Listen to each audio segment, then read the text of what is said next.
어, 지금 이러한 이제 이란이 이 혁명공화국으로 이게 바뀌게 된 계기는, 미국이 이제 뭔가 이 군산 세력들이 뭔가 이제 생각을 바꾸게 된 거예요. 그러니까 대탕스트 시대에 맞춰가지고 이제 소련이 더 이상 우리의 적이 아닌 이상, 그러니까 소련 연병이 무너져 버린 이상, 이제는 소련을 대체할 수 있는 가상 적이 있어야 된다라고 하는 큰 플랜 안에서, 자, 그러면 어떠한 국가가 미국의 적국으로서 미국과 전쟁을 지속적으로 일으킬 수 있는 이른바 반미 국가로 설정돼야 될 것이냐라는 타겟을 둔 거예요.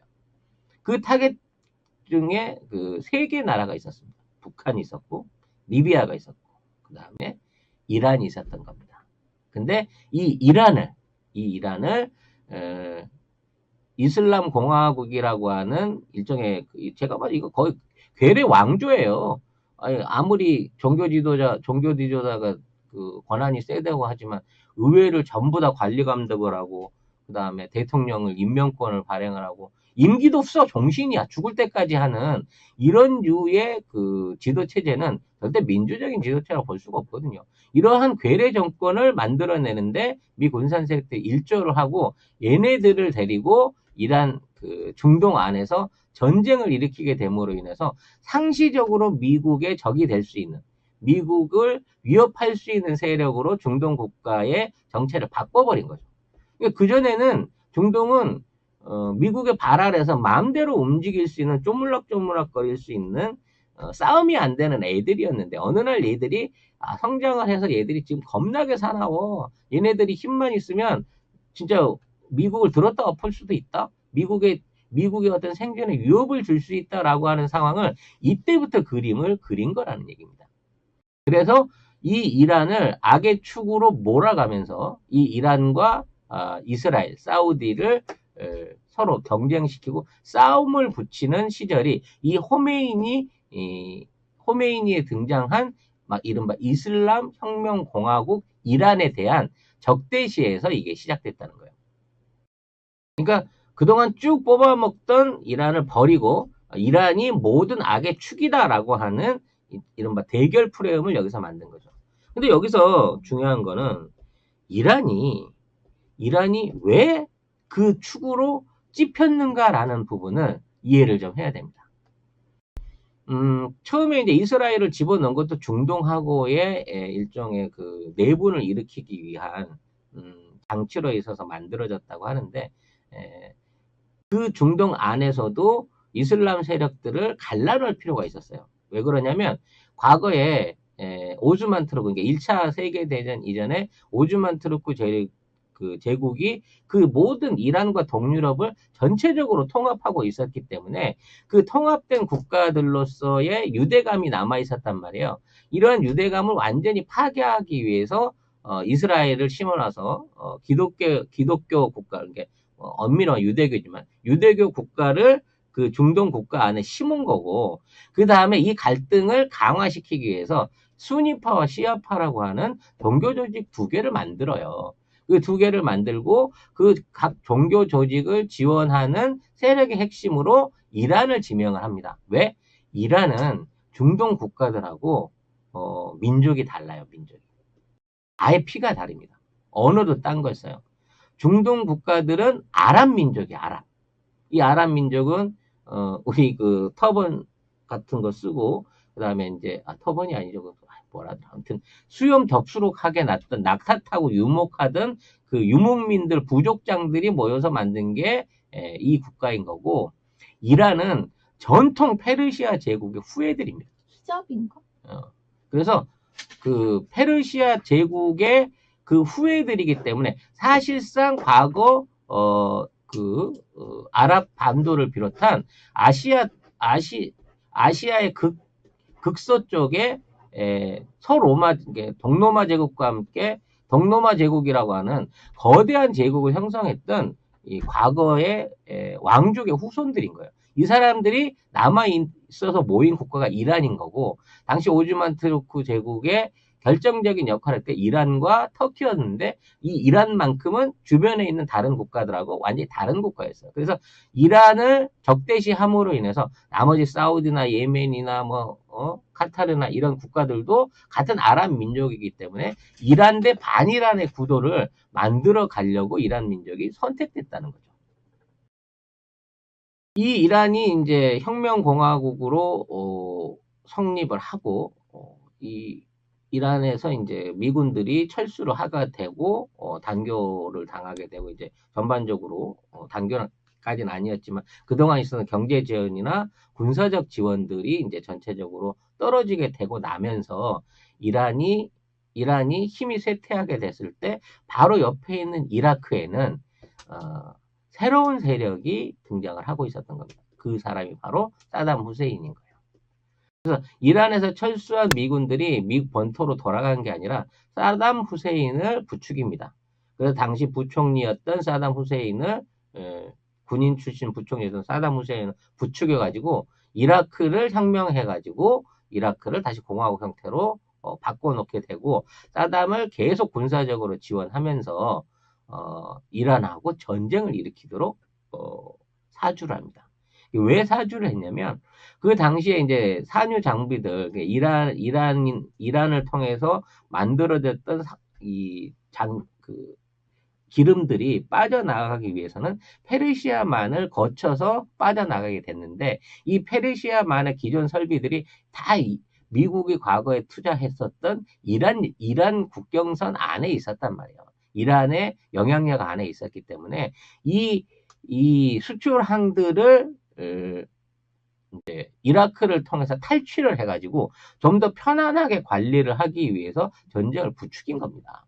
그래가지고 이란과 이라크 간에 거의 한 10년에 걸친 이란-이라크전이 본격적으로 벌어지게 되는 거죠. 이거를 지원하기 위해서 이란의 어떤 약해진 군세를 보강해주기 위해서 이라크에 엄청난 무기가 들어갔고 나중에 이 무기를 바탕으로 해서 후세인은 단순하게 이란만 잡아먹는 게 아니라 중동반도를 다 잡아먹어야지라고 하는 욕심이 배 밖으로 나오게 되는 사태를 맞이하게 하는데 이것도 사실은 미국이 부추겼기 때문에 이러한 상황을 만들었다는 거죠. 네, 최광렬님 후원 감사드릴게요. 네. 이 케네디, 존슨, 닉슨 이 3대 그 민주당 정권이 베트남전을 비롯한 해외에서 이제 전쟁들을 전부 다 빵빵 지고 난 다음에 미국 본토 안에서는 더 이상 전쟁은 하지 말자. 미군이 직접 참전하는 전쟁을 하지 말자라고 하는 그 운동들이 본격화됐고 또 이 시기 동안에 그 미국이 이제 재정난을 일으키면서 굉장히 힘들어졌기 때문에 전반적으로 군수 지원에 대한 그 필요성을 줄이려고 하는 노력들이 많았는데 이 이란 이라크 전쟁이 일어나게 되고 마치 이제 이란에 의해서 이라크가 이제 점령을 당하게 되면 반이슬람 혁명군들이 걷잡을 수 없이 성장해서 중동 전체를 다 휩쓸게 될 것이고 그렇게 되면 미국의 안보가 심각하게 위험해진다라는 논리를 바탕으로 해서 이 10년 동안 어마어마한 물자들을 미국이 이라크에 제공하게 됩니다. 이게 다 미국 세금이었던 거죠. 네. 어려운 와중에도 그렇게 돈을 쏟아 부어야만 하는 상황을 만들었던 거예요. 근데 사실 정작 이란과 이라크는요 10년 전쟁을 했는데 그거를 이제 우리가 생각하는 전쟁처럼 막 치열하게 백병전을 벌이고 막 매일매일 포격전하고 이런 상태로는 진행을 안 했던 거예요. 전쟁 초기에 이라크가 어느 정도 이제 이란 쪽으로 국경선을 그동안 분리했던 국경선을 유리하게끔 밀어붙이고 난 다음에는 거기에서 계속 간헐적인 포격전, 공방전 같은 거 하면서 서로 피해를 안 주고 전쟁을 하고 있는 상황이다라는 것만을 부추기는 일종의 전쟁 쇼를 한 겁니다. 양쪽 국가는. 그러니까 이란 국민들은 전쟁 중이기 때문에 이슬람 혁명 혁명 세력들이 군과 경제와 정치를 지들 마음대로 주물럭거리는 독재를 펼쳐도 이거를 그대로 용인받을 수밖에 없는 상황이었고 이라크 입장에서는 전쟁해야 된다고 미국에서 무기를 받아다가 전쟁에는 안 쓰고 창고에다 쟁여 놓으면서 자국의 어떤 그 전쟁 억지력이라 그래야 되나요? 아니, 그 군사력들을 필요 이상으로 엄청나게 키우게 되는 계기를 만들어내게 됐다는 거죠. 결국은 이러한 계기를 통해서 나중에 오판을 했던 이라크가 쿠웨이트 정쟁을 벌이게 되면서 중동전이 일어나게 되는데요. 이 중동전을 일으키던 상황에서도 사담 후세인은 미국을 굉장히 믿었다고 그래요. 그래서 이러한 전쟁을 일으키게 되더라도 미국은 개입하지 않을 거다라고 생각을 하고 또 어느 정도 나름대로 내부적인 묵계를 얻어놓고 있었는데 전쟁이 일어나자마자 어마어마한 부대와 폭탄들을 이란과 쿠웨이트에다가 쏟아 부었죠. 그렇게 어마어마한 폭탄들을 쏟아 부어서 미사일들을 엄청나게 팔고 이라크에서 정유 시설들을 파괴하거나 또 나중에 포획해 갖고 그걸 재건한다는 어떤 빌미를 가지고 이라크의 석유 자원들을 본격적으로 수탈하는 계기를 또 만들게 되는데 이 모든 게 미국에 의한 일종의 지속적인 이라크 피 빨아먹는 정치적인 어떤 장난질에 의해서 유지가 됐다는 겁니다. 그래서 이란은 혁명 후에 나머진 팔자님 이름이 이렇게 우울해요. 후원 감사드립니다. 이란 내부에 이제 아무래도 시아파나 과거에 팔레비 정권에 임명을 받았던 이른바 왕정파들 그 다음에 친미파들이 당연히 많지 않겠습니까? 뭐 24년 이상을 친미 국가로 지냈기 때문에 이러한 군대들을 전부 다 숙청을 합니다. 그리고 이러한 호메이니를 지킬 수 있는 혁명군을 지킬 수 있는 이 군대를 별도로 만들게 됩니다. 이거를 혁명수비대라고 합니다. 그러니까 이란의 정규군이 있는데 이란의 정규군의 어떤 힘을 양분한 거예요. 그래서 이제 혁명을 지원하고 투철한 충성심을 가진 사람들을 가지고 혁명 수비대라고 하는 부대를 따로 만들었어요. 이 안에도 육해공군이 다 있습니다.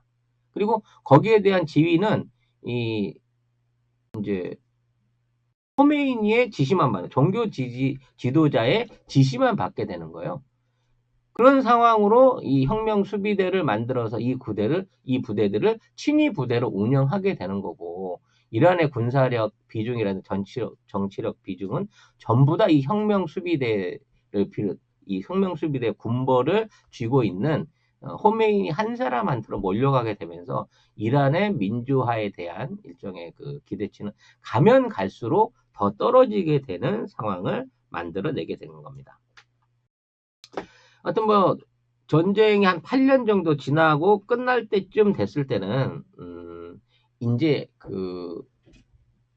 이란 안에 있는 모든 권력들은 호메이니를 비롯한 종교 지도자들한테 전부 다 넘어가게 되는데요. 이러한 종교 지도자들의 권력이 국민들을 너무 힘들게 한 겁니다. 그러니까 50년대 이후에 미국의 개입에 의해 가지고 이제 국민 전선이 무너지고 난 이후에 이란 국민들은 윗대가리만 바뀌었지 전부 다 미국의 사주를 받은 독재자들한테서 계속해서 착취만 당하게 됐던 거예요. 그러니까 이란이 지금 국민 소득이 전 세계에서 따지면 한 90위권 후반이에요. 그러니까 지금 만들어내고 있는 엄청난 산유량에 비하면 이란이 전 세계 가스 생산 2위에 어마어마하지 않습니까? 도대체 그 돈들이 다 어디로 갔는지 알 수가 없는 거야. 만일 그게 정상적으로 이게 국민들한테 낙수로 내려갔다고 하면 거기도 사우디 못지않게 3만 불, 4만 불 가야 되는데 도대체 옆 나라는 저렇게 잘 사는데 더 많이 석유 뽑아내고 있는 우리는 왜 이렇게 못 사는 거에 대한 국민 불만이 안 생길 수가 없잖아요. 민주주의 체계에 대한 욕구가 제일 강한 나라가 이란이란 말이야. 근데 그거를 혁명수비대가 강력하게 이거를 억제를 하게 되다 보니까 여기에 대한 국민 반감이 지속적으로 생기게 됐고 지금에 있는 그 호메이니가 죽고 나서 이 호메이니를 대신하고 있는 제 이름이 왜 생각이 안 나죠? 네. 지금의 그 종교 지도자 얘도 종신으로 호메이니한테서 그 권력을 물려받았어요.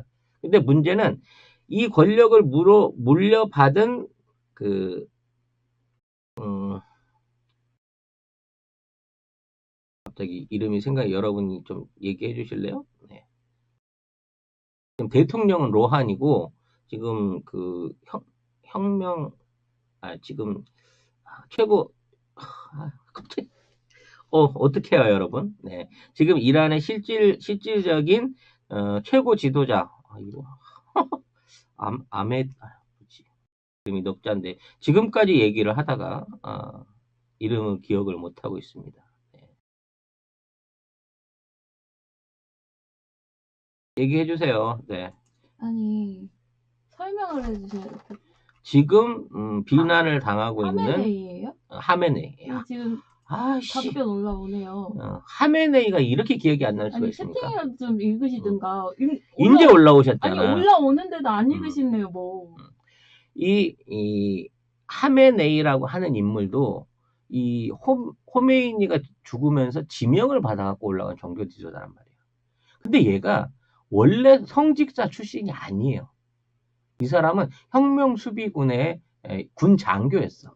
그러니까 호메이니의 친위 경호 부대장 같은 사람이었는데 호메이니는 어차피 상징적인 존재니까 국부니까 이란 입장에서 그냥 그렇다고 보지만 그 대를 잃은 하메네이 같은 경우에는 사실 군발이었단 말이야. 혁명수비대 군발이었단 말이야. 근데 얘가 종교 지도자가 되고 나니까 혁명수비대의 권한이 이제 그 모든 뭐랄까 이란 안에 있는 정치 경제에 전부 다 몰려가 버리게 된 거예요. 그래서 이번에 죽었던 살레이마니 같은 경우도 어느 정도까지 권력이 강했냐면 지금 있는 대통령은 이제 쉽게 말해서 그냥 알로 보는 거야. 어디 보고를 받으러 가도 이 대통령은 서서 보고를 하고 이 사람은 앉아서 보고를 받는 거야. 대통령의 말 아예 안 들어. 심지어 그 전임 대통령은 말을 이러한 이 사람의 태도를 비난했다가 현장에서 얻어맞았어요. 얼굴을 주먹으로 여러 차례 가격을 당해가지고 완전히 피떡이 될 정도로 두들겨 맞았어. 혁명사령관 지휘자한테 이란 대통령이 두들겨 맞고 실각을 당하고 물러났단 말이야. 이 정도까지 이 혁명수비대의 어떤 그 짓거리들이 이 도를 넘는다라고 하는 국민적 비난들이 일고 있는 상황이었다는 거예요. 그리고 이제 지난 시간에 보충을 해드렸습니다만 이러한 그 이란의 경제제대에 대한 부분이 일어났을 때 이란 경제가 어려운 것 자체가 이 경제제대 때문에 어려웠다라고 말하기는 애초에 원래 지표가 안 좋은 거예요. 그러니까 사실 이란 국민들이 겪는 생필품의 어려움이라든지 뭐 이런 부분은 경제 제재 이전이나 지금이나 똑같아.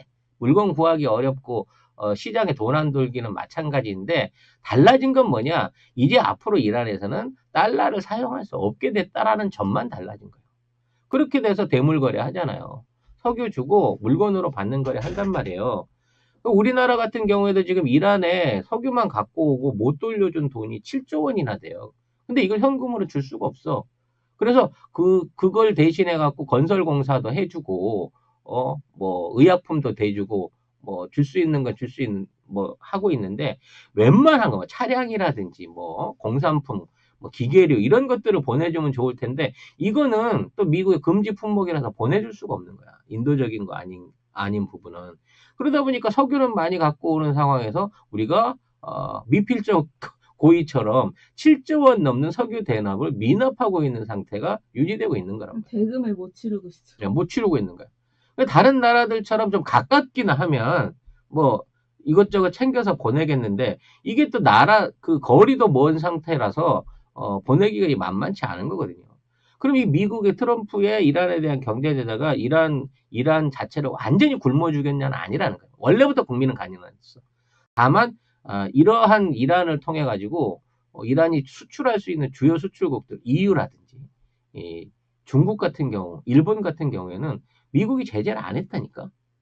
그쪽에 석유 파는 거에 대해서는 말을 안 해요. 그래서 EU 달러를 받아들이게 되고 EU랑 좀 더 관계를 개선하게 되고 하는 상황으로 경제 개혁이 조금씩 변화가 돼가고 있는 상황이었어. 그러니까 서구적 경제 시스템을 정치적으로 받아들이고 있었는데 이 후진적인 혁명 수비군에 의한 이 군벌 전쟁이 계속해서 이란의 개방화에 도움이 안 되고 있는 상황이었다는 거죠. 그런 상황에서 트럼프는 2년 전부터 중동 안에서 군사력을 빼내려고 했어요. 그러니까 이제 시리아 IS를 비롯한 이런 전쟁들을 종식을 시키려고 그런 거야. 여러분도 이해하시지만, 군산이 쿠웨이트에 독가스가 있다. 뭐, 대량 삭살 무기가 있다 그래가지고, 이라크죠. 이라크를 침공해서 사담 후세인을 없앴어요. 근데 거기에 엄청난 전비를 쏟아 부었지만 대량 학살 무기 안 나왔습니다. 네. 9.11 사태가 일어났고 9.11의 사태를 빈라덴한테 뒤집어 씌워가지고 사실은 다 사우디 사람들이 한 건데 그 빈라덴을 잡는답시고 아프가니스탄에 진출을 해가지고 전쟁을 어마어마하게 저질렀어요. 그랬는데도 엉뚱하게 빈라덴은 파키스탄에서 파키스탄에서 오바마가 헬기 2대 보내가지고 위성 중계 받으면서 살해해가지고 시체도 안 갖고 오고 인도양 앞바다에 던져버렸죠. 오바마가요? 네. 오바마가 작전 지시를 해서 파키스탄에 가서 말하자면 오사마 빈 라덴을 사살하고 그 시체를 버렸단 말이에요. 그렇게 해서 중동전이 끝났어. 그리고 난 다음에 끝날만 하게 되니까 뭐가 생기죠? IS가 생긴단 말이에요. IS가 생겨가지고 IS가 뭐 영국 기자를 뭐 참수 동영상을 내고 뭐 어쩌고 해가지고 또 전쟁에 휘말려가지고 오바마가 또 그거 뒤치다거리 하느라고 경제에서 풀어나오질 못하게 됐어요. 그거를 트럼프가 정리하고 이제 이 IS 다 경멸돼서 끝났어 라고 얘기를 하고 군대를 빼려고 하는데 그 빠지는 게 싫어가지고 중동에서 계속해갖고 게릴라 반군들이 미군 기지 습격하는 상황들을 만들면서 아직 전쟁이 안 끝났어. IS의 뿌리가 남아있어. 라고 하는 작전질들을 펼치고 있었단 말이에요. 그 작전질들을 사주받아서 펼치고 있던 인물이 누구냐? 그 사람이 살레이만이라는 거야. 그래서 걔를 타겟으로 해가지고 정적을 제거를 해버린 거죠. 걔가 숙주구나. 숙주가 아니라 기생충의 대가리였지. 일종의 적폐 여왕벌 같은 놈이었는데 그거를 미국 입장에서 처단을 해버린 거예요. 그래서 이 처단 안에는 단순하게 IS를 지원하는 테러 세력을 없앤 것뿐만 아니라 지금 현재 이란의 민주화를 방해하고 있는 이 혁명군의 세력을 줄여버릴 수 있는 1인자를 1차적으로 없앤 행위다라고 풀이가 가능하다는 거예요. 마찬가지로 이번에 이제 이 여객기 피격을 지휘했던 이 공군 사령관, 그러니까 항공 사령관이 실제로 이제 이란 안에서는 군부 안에서 2인자예요. 과거에 미국의 무인기, 프레데터 무인기를 요격을 했는지 어떻게 했는지 모르지만 하여튼 격추를 시켜가지고 거기에서 무인기 정보를 빼내고 최초로 이제 이란의 군사력을 강화해가지고 이란의 이러한 무인기 군사력들이 이제 전부 다 오만이나 예멘 이런 데로 퍼져 나가면서 이러한 지금의 사우디라든지 뭐 여러 가지 중동 안에서 폭력 사태들, 시리아 사태, 그다음에 북한의 미사일을 받아들여갖고 이걸로 미사일 무장을 하고 뭐 하고 있는 전반적인 것들을 조정하고 있는 사람이 이 사람이었는데. 혹시 그 사건이에요? 미국 무인기가 이란에 떨어져가지고 안 돌려준 그 그렇죠. 사건이에요? 네, 그 사건도 있었고 이번에 이제 최근이죠. 미국에서 파견된 항모에서 이 정찰용으로 날아갔던 프레데터를 최초로 격추시킨 인물도 이 인물이야. 그래서 이름들이 왜 이렇게 어렵냐. 아무튼 그래서 이 사람이 지금 이란 혁명군 안에서는 이제 최고로 주목받고 있는 사람이었는데 이 사람이 이번 사고에 그 유탄을 맞아가지고 모든 책임을 지고 이제 물러나게끔 된 거죠. 처벌을 받게끔 된 거란 말이에요. 그러면서 지금의 이제 이란 대통령이 실제적으로 군대를 통수할 수 있는 권한을 지금 되찾아가고 있는 중인 거예요. 그리고 이란 국민들은 자, 지금 얘기했던 그 최고 종교 지도자 또 잊어먹었어. 하메이니. 네. 하메이니에 대한 퇴진을 요구하고 있는 거고, 이러한 퇴진을 통해서 그동안, 지도자가 많거든요. 네, 호메이니, 이름이 어려워. 호메이니 집권 이후에 이란 국민들을 거의 초법적인 수준으로 탄압했었던 이슬람 혁명 정부를 완전히 무너뜨려 버리고, 민정이 주도하는 게 국민들이 뽑은 대통령들이 로하니 대통령이 실질적인 권한을 쥐고 이 사항을 풀어나갈 수 있는 계기를 이번 민항기 이 격주 사태가 만들었다는 거예요. 그래서 이란 안에 있는 이런 혁명 수비대들, 이 혁명 수비대들 같은 경우에는 조만간 해체 수순을 밟게 될 거고 정규군에 편성된다든지 하는 방식으로 인해서 권력이 크게 줄어들게 될 거고, 이러한 이란 혁명군들이 줄어들게 되는 걸 제일 좋아하는 국가는 육상 병력에서 절대적인 그 열세를 보이고 있는 이스라엘이나 사우디나 이런 국가들이란 말이에요. 이게 중동 안에 남아 있었던 마지막 깡패, 미국이 하메네이를 2018년도 초반에 제거 대상, 이른바 테러리스트, 1급 테러리스트 명단에 올린 이유도 그 이유거든. 이 1급 테러리스트의 공식적인 제거가 지금 트럼프에 의해서 진행되고 있는 상황을 맞는다는 거예요. 피격이 있어서, 이제, 먼저 테러의 궤도가 죽고 난 다음에, 거기에 대한 보복 공격을 통해서 미사일을 쐈는데 이미 3시간 전에 알려줬다고 하죠. 쏘기 전에. 그래서 미군 기지 2개가 파괴가 됐는데 한쪽은 80명이 죽었다고 주장하고 있고 미국 쪽은 아무도 안 죽었다고 주장하고 있어요. 근데 이란 국민들은 80명이 죽은 줄 알아. 왜냐면 보도가 그렇게 나가니까. 그래서 미군한테 이제 엄청난 피해를 줬다라고 뭔가 이제 분위기가 좀 가라앉는 상황에서 이 종교제자 하메니는 그 솔레이마니의 딸까지 동원해가지고 이제 적극적으로 항전해야 된다. 우리 이슬람 광장에 붉은 길을 내걸고 모두가 목숨 바쳐서 미국의 피해 복수를 해야 된다. 이러고 막 주장을 하고 있지만 이번에 민항기가 딱 떨어짐으로 인해 갖고 대세는 확 바뀌어 버린 거야. 아니 제대로 통수도 못하고 혁명군이라고 모든 권한을 다 쥐고 있으면서 다른 나라 여객기나 추락을 시키고 그런 거에 대해서 정보도 공개 안 하고 말이야. 조작하려는 짓을 하고. 네가 그래서 제대로 하고 있는 게 뭐 있어? 지금 미국이 지금 다시 경제 제재를 더 심하게 때린다고 하는데 당신은 이미 테러리스트로 찍혔고 실수를 많이 했기 때문에 당신이 앞으로 미국과의 협상에서 손을 떼. 이제는 이 대통령이 나서가지고 정상적으로 정치적으로 이걸 풀어야 지금 있는 핵 협의에 상관없이 이란의 제재 가해져 있는 경제 제재를 미국과 협상을 통해서 풀어낼 계기를 이제 만들었잖아. 그리고 그 협상 테이블에 미국이 직접 나서는 게 아니라 카나다 총리가 앞으로 나온다고 하잖아. 왜? 카나다한테 미안해. 이번에 60 몇 명 죽었으니까.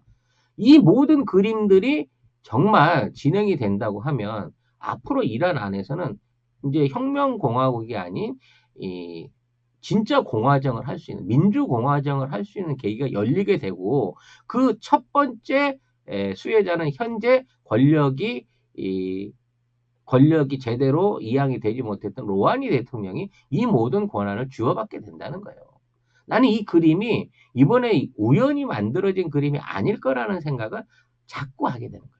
왜? 이미 준비가 된 것처럼 상황이 진행되고 있거든.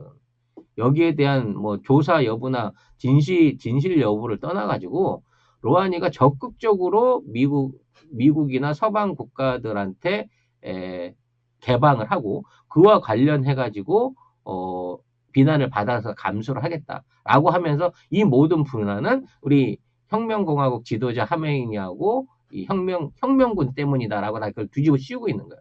그래서 앞으로 경제 제재로 우리를 더 괴롭게 하지 말고 우리가 모든 당신들의 요구들, 그러니까 미국이 요구하는 사안이라고 하는 게 뭐 발전소에 핵물질 치우는 게 뭐 크게 어려워요. 그 어려운 부분 아니야. 실제적으로 그게 위협이 될 수 있는 핵 농축 수준도 아니고 이게 무슨 전쟁에 쌓일 수 있는 무기 수준의 농축도 아니지만 이러한 부분을 진전을 못하게 만들었던 반미적인 지금의 사실 이게 반트럼프적인 지금의 이란의 그 정치 지도자들을 이번 여객기 사건 하나로 통째로 몰아낼 수 있는 그림을 지금 만들어가고 있는 게 아니냐라는 의혹을 볼 수 있게 된다는 거죠. 야, 우리 구독자분들 진짜 착하시네요. 수시로 화면에 써주시는데요. 네, 감사합니다. 네. 그리고 오늘 보도에 그 카타르가 갑자기 등판을 왜 한 거예요? 이것도 일종의 영향력인 거죠. 뭐냐면 카타르도 이란하고 똑같은 일종의 그 중동 안에서의 이단자입니다. 카타르와 이란 같은 경우에는 굉장히 좀 개방적이에요. 그리고 선거를 통한 국민들의 그 의견을 받아가지고 정치 개혁을 하고 서구적인 경제 체제를 만들어 가려고 하는 가장 대표적인 집단입니다. 국가들입니다. 그러니까 다른 나라는 다 왕정이잖아. 왕이 모든 재산을 다 가지고 모든 부를 독점을 해요. 그래서 이 부를 가지고 이제 국민들한테 대학까지 무상교육도 시켜주고 집도 주고 세금도 안 걷으면서 필요한 직장이라든지 보조금이라든지 뭐 이런 것들 다 해주잖아. 크게 고생 안 해도 돈 벌 수 있게 해주는데 이거는 일단 왕의 거야.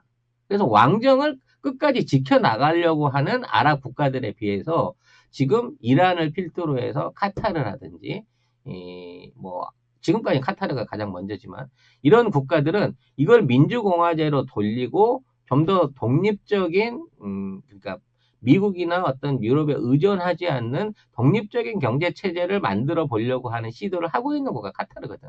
근데 그동안은 양쪽 진영이 서로 견지하는 바는 같으나 서로 지원할 수 있는 부분이 없었는데 이 카타르가 등장했다고 하는 것 자체도 이거는 미국이 어느 정도 카타르를 통해서 우회 지원을 지금 얘기를 하고 있는 거예요.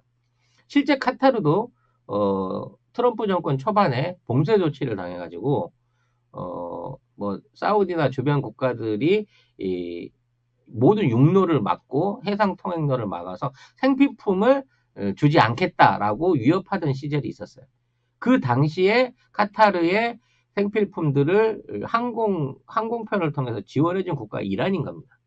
그래서 이란이 어려운 지금 카타르가 돕겠다고 나서고 있는 거예요. 아마 실질적으로 굉장히 많은 경제적 지원이나 생필품에 대한 지원들을 카타르가 해줄 가능성이 높습니다. 그리고 카타르와 이란은 전 세계에서 가스 수출, 그러니까 천연가스 수출 1, 2위 국가예요. 우리나라하고도 우리나라 수입 가스 중에 가장 큰 비중을 차지하는 국가가 이란하고 카타르입니다. 은혜 갚는 거구나.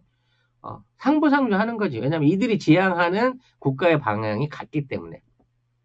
그래서 지금 트럼프의 의도는 의외로 굉장히 잘 맞아떨어져 가고 있습니다. 지금 그 긴장이 고조된다는 명분 안에 레바논을 비롯한 아랍 주변에 있었던 8만 명 가까운 주한 미군들이 전부 다 지금 뭐랄까요? 이 이란 주변으로 모이고 있었는데 이란에 주둔하진 않습니다. 각 부대들이 이삿짐을 싸고 병력 이동을 하기 위한 준비를 하고 있다는 거죠. 그래서 이란이랑 대대적으로 전쟁을 벌일 수도 있겠습니다만 이란이 모든 뭐 무조건 항복을 선언하고 모든 미국의 또는 그 유엔의 또는 그 지금 있는 뭐 피해 국가들의 요구를 부응하는 쪽으로 전면적으로 우리가 제재안을 비롯한 보상안을 수용하겠다라고 선언하게 되는 순간 이란이랑 전쟁을 할 필요는 없는 거예요. 그러면 보따리 쌌던 이 부대들은 전부 다 지금 페르시아만에 대기하고 있는 미국에서 두 번째로 큰 항공모함에 올라타게 되는 거고 그러면 자연스럽게 이 부대들을 빼가지고 어디 다른 지역에다가 재배치를 하거나 미국에 데리고 들어가서 이제 해체를 해버리는 아니면 지금까지 미국이 없었던 미국 내 주둔군으로 전환시키려고 하는 지금 트럼프의 의도대로 지금 병력들이 움직이고 있다는 거예요. 이거는 전쟁 분위기를 이용해 갖고 트럼프가 철구를 좀 더 원활하게 할 수 있는 계기를 준 거예요. 군권을 주게 되는 거나 마찬가지거든요. 이러한 사안들이 탄핵 중에 일어났다는 거. 그리고 이 탄핵을 2월 말까지 끌고 가려고 하는 민주당의 어떤 의도가 여실한 상황에서 지금 트럼프가 없이는 이란 사태를 해결할 수 없겠다라고 하는 강력한 압박을 민주당에 주고 있는 어떤 이러한 내용들을 전체적으로 들여다보게 되면, 특히 이 사안에 대해서 러시아가 강력하게 이란을 제재하거나 또는 뭐 여기에 대해서 영향력을 발휘하지 않고 관망적인 자세로 있는 것들을 보게 되면 지금 이거는 트럼프의 의도가 어느 정도 먹혀 들어가고 있는 상황으로 받아진다는 거죠. 아직 섣부른 결말입니다만, 자, 이러한 상황이 계속 진전되면서, 이제 미국은 이란에게 이제 여러 가지 요구를 하겠죠. 가장 대표적인 거는 뭐 핵사찰에 관한 얘기를 하겠지만, 핵사찰뿐만 아니라 지금 하메네이에 대한 일종의 이제 폐위, 그러니까 해임 같은 조치라든지 아니면 헌법에 대한 뭐 개정 같은 걸 통해 가지고 지금의 그 이슬람 세력들, 종교 세력들에 의한 이란 지배력을 확 낮출 수 있는 정책들이 이어지게 되면 이란은 지금보다 훨씬 더 온건한 국가가 될 겁니다. 그리고 혁명 수비대들도 국가가 관장할 수 있는 뭐 어떤 국제 분쟁이나 어떤 외국하고의 갈등을 일으키지 않는 충실한 이란군으로 변모를 하게 된다고 하면 사실 이스라엘도 마음이 편해질 뿐만 아니라 사우디라든지 주변국들 같은 경우에도 이란에 의한 군사적 불안감이 해소됨으로 인해서 점점 미군의 주둔 필요성이 줄어들고 중동의 평화가 정착될 수 있는 계기를 만든다는 거죠. 김성은님 후원 감사드립니다. 얘기를 마무리 짓자면 사과에 대한 의문점은 있습니다. 이게 고의냐 아니냐, 뭐 누가 그걸 설계했고 누가 실행했느냐라는 단계를 떠나서 그건 뭐 늘 우리가 그 느끼는 거지만 이상한 그 참변이나 어떤 그 음모가 있었던 사고들은 보통 잘 안 밝혀져요. 30년, 40년 지나서 밝혀집니다. 근데 그 밝혀질 때에는 이미 그게 그 처벌할 수도 없고 국제적인 시야나 관심에서 멀어진 상태에서 발견되는 경우가 많이 보였잖아요. 그게 중요한 건 아니란 말이죠.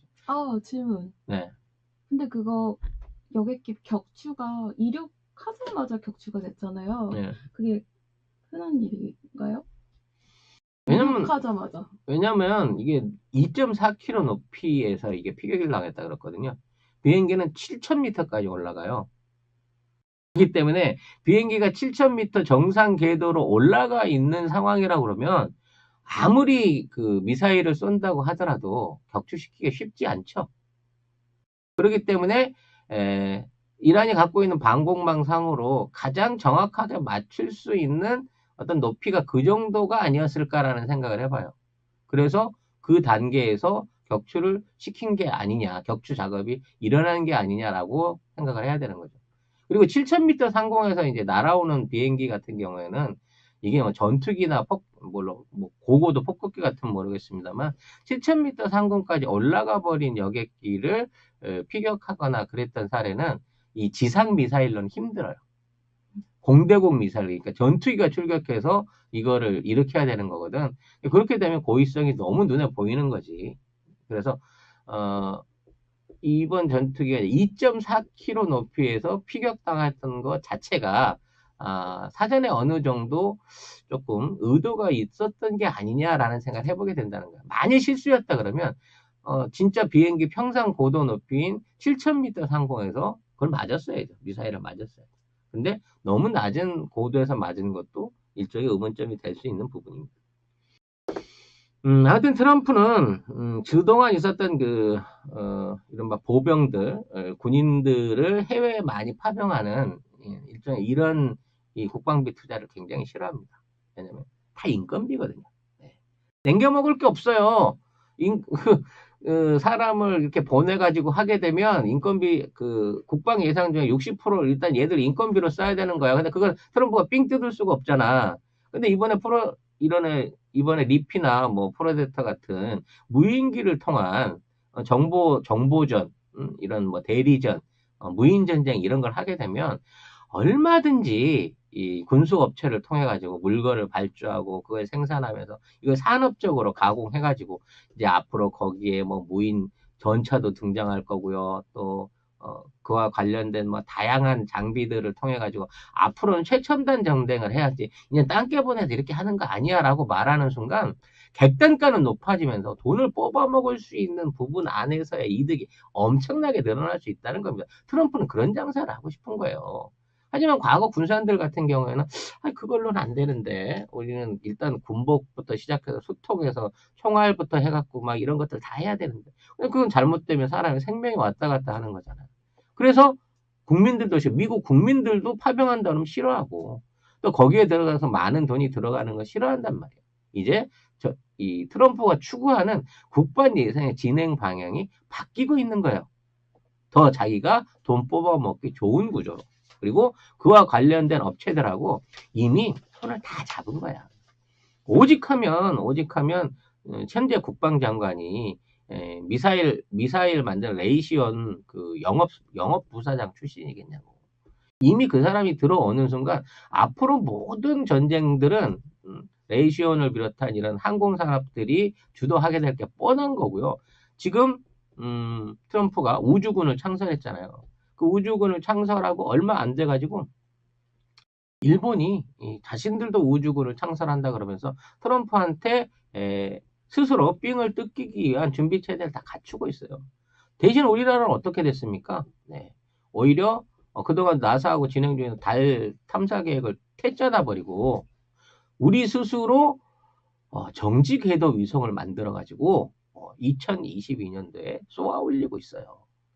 이 정지 궤도 위성이 올라가게 되면 뭐 수십 가지, 60 몇 가지의 기상 관측을 하는데 동원이 될 수 있다. 전 세계에서 이걸 기술적으로 개발한 국가로서 뭐 네 번째다. 뭐 엄청난 얘기들이 나오고 있는데 나로 발사도 제대로 진행을 못하던 또 인공위성 기껏 개발해가지고 헐값에 팔아먹어 버리던 이 정부가 과거에 그 정부가 아니라고요. 네, 이제는 자체적인 항공 기술만으로 뭐 일부지만 궤도 기술이나 발사 기술이나 뭐 무기 기술 뭐 이런 것들을 자체적으로 개발하면서 그 역량을 발휘할 수 있는 기기들을 만들어가고 있다는 겁니다. 국뽕은 이따 9시에 새날에서 생방송에서 좀 더 한번 더 해드릴 건데 녹방이나 팟캐스트로 다시 한번 보내드릴 일이 있을 것 같습니다. 아무튼 얘기를 좀 정리를 하자면요. 일단 이렇게 그 상대국 일단 적성국이라고 하지만 적성국의 일종의 반미 인사를 작정하고 테러를 통해서 살해할 수 있는 이 트럼프의 무모함이 지난주에 어떤 그 충격적인 뉴스였다고 하면 이러한 과정 중에서 그 국제적으로 몰리고 있었다. 사실상 임박한 전쟁을 치러야 되는 게 아니냐. 그리고 그러한 전쟁 분위기를 고조시키던 이란의 혁명 세력 정부가 이 민항기 추락사고 하나로 인해서 전 세계의 비난의 어떤 언론의 화살을 몰매로 맞으면서 몰락할 위기에 지금 당면에 있다. 그리고 이 반대의 수혜를 받아서 이란이 정말 제대로 된, 뭐, 처음부터 완벽하진 않겠습니다만, 민주공화정을 할 수 있는 국가로 변화할 계기에 들어섰다. 자, 이거를 방해하기 위한 반트럼프 세력들의 어떤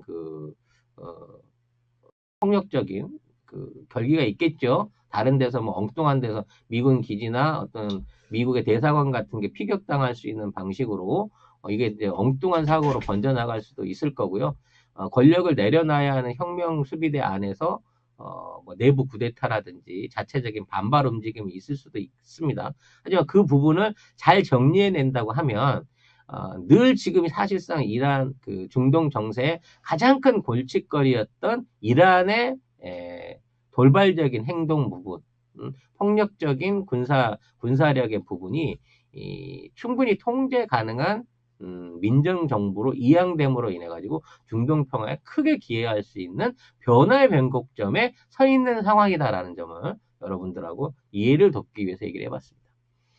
이란이란 나라 전혀 상관없는 나라 같지만 오늘 말씀 들어보시면 느끼다시피 미국의 이익에 의해서 이란의 국민들이 지난 50년 동안 수탈을 당하고 있습니다. 미국이 53년에 딱 뛰어들기 시작한 이후로 그 뭐 70년이군요. 70년 동안 이란의 정치와 경제와 산업은 사실 미국의 입김대로 이용되고 있었다는 것. 그 안에 엄청나게 많은 국민들이 죽고 지금 이란은 세계 100위권은 90위권 후반으로 뒤처져 있는 산유국 중에 가장 가난한 나라가 됐다는 겁니다. 이 점을 생각할 때 시사하는 바는 뭘까요? 자주적인 정치, 독립적인 정부, 깨어있는 국민들만이 스스로를 지킬 수 있고 그 나라를 지킬 수 있다라는 반면교사의 과제로 삼아야 되는 게 이란의 지금 상황이다라는 말씀 드리면서 이번 방송은 여기서 정리를 하도록 하겠습니다. 다음 방송은요, 1시에, 그러니까 15분 후에, 이제, 뭘로 할지는 결정을 안 했습니다. 국내 뉴스를 할까? 아니면 일본 관련된 방송을 가볍게 해볼까? 뭐, 결정을 안 했는데. 섞어서 하세요. 네, 섞어서. 네. 왜냐면, 이게 뭐, 대본이 시 하는 게 아니니까. 막 섞으면 뭐 어때요? 네. 섞어서 한번 해보는, 국내외 글로벌 정원 뉴스를 한번 진행을 해볼게 합니다. 네. 1시. 네. 식사요? 식사 안 하실 건가 네, 봐요. 오늘 식사는 계획이 없습니다. 제가 바빠서 3시 안에 방송을 다 끝내야 돼서요. 네. 이거 이 방송을 정리를 하고 준비해서 바로 15분에 뵙도록 하겠습니다. 나가시기 전에 좋아요와 구독 신청 많이 눌러주시고요. 네. 요즘 파켓몰에서 선물 세트를 판매를 하고 있습니다. 주변 친지분들한테 선물할 필요가 계신 분들은 파켓몰 많은 이용 부탁드리겠습니다. 자, 15분 후에 뵙겠습니다. 보미 작가도 인사주세요. 네, 장시간 들어주셔서 정말 감사합니다.